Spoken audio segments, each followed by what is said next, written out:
Senator Sifuna Edwin.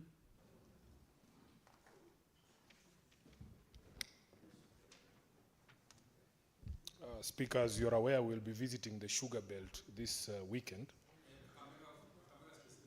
Kakamega, to be specific. Anyone who thinks they can block me from Kakamega is welcome to try. Mr. Speaker, I rise pursuant to Standing Order 53-1 to seek a statement from the Standing Committee on Agriculture, Livestock and Fisheries on a matter of national concern regarding the lapse of the common market for Eastern and Southern Africa, COMESA, sugar safeguard regime and its impact on the sugar sector in Kenya.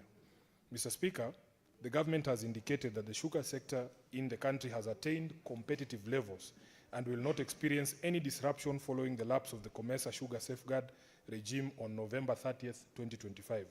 However, the declining interest in sugarcane growing within the larger population, coupled with the old production mills in the sugar belt, may undermine the sustainability of the perceived competitiveness. In the statement, the committee should address the following.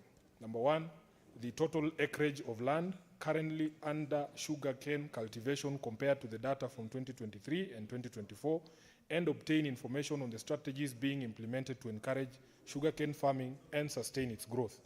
Secondly, the projected local sugar production in 2026 vis-a-vis the estimated domestic consumption demand in the year. Thirdly, the anticipated tonnage of sugar imports for 2026, including details on the quantities already in shipment to Kenya or at the port awaiting clearance and offloading. Fourthly, the measures in place to address any anticipated shortfalls or surplus, particularly with regard to locally produced sugar. And lastly, how farmers will be protected from the unscrupulous traders who import sugar and repackage it as locally produced sugar. I thank you, Honorable Speaker. Okay, Honorable Senators, I want to open just 20 minutes for the maybe clarifications or comments on statements. Starting with Senator Maina Veronica.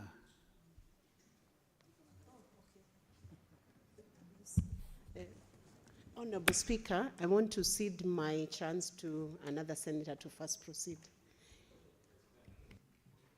To Senator Medu.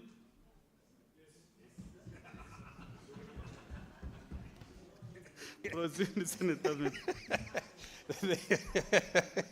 Thank you very much, Mr. Speaker. That is quite an unexpected donation.